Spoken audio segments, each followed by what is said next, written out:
MSMda metan ustunovkaga olib qoluvdi akalar, simlari ham ancha ayanchli holatda ekan. Ahamiyat berib qo'yasiz. Mana zavod skoy qilib, o'zimiz qaytadan montajlarni ham qilib beryapmiz. Xuddi mana shunday qilib, mana bu joyim tegib qoladi, mana shuni qochirib qo'yishingizni so'raymiz. Keyin mana gidravlika joyi tegib qoladi, gidravlikani ham so'rasiz. Mana bu joyga ahamiyat bering. Mana o'sha bu ham tegishni boshlagan, mana o'sha kabel tegib o'sha from chiqib ketaman deb qolgan holatda bo'lishi ham mumkin. Mana bunday qashta qochirib qo'ysangiz bo'ldi. Mana shu joyi.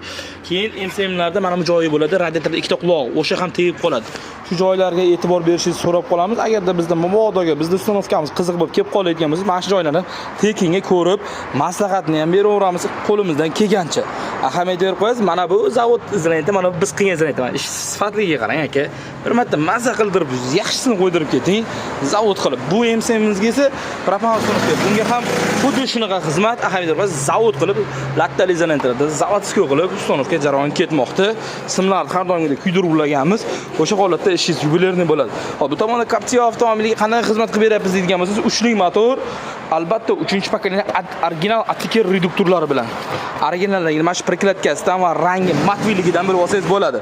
Poddelkasi glansiy bo'ladi. Mana biz yozilgan sifrlar ham tiniq bo'lmaydi. Uchlik motor metanda yoki propanda yuradimi deb juda ham ko'pchilik savol beradi. Ikkalasida ham yuradi, lekin bu motorga afzali propan. Ya'ni bu ham 3-pokoleniya. 3-pokoleniyaning afzallik tomoni yana bitta tomonni aytib o'taman.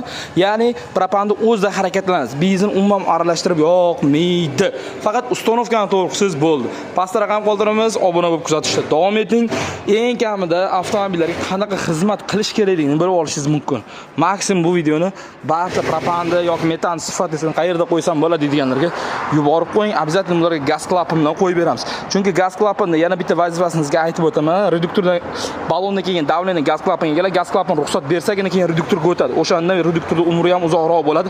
Propan hidi chiqmasdan sizga xizmat qilib beradi. Sirdaryo metan gaz 24 ga 7 aloqadamiz.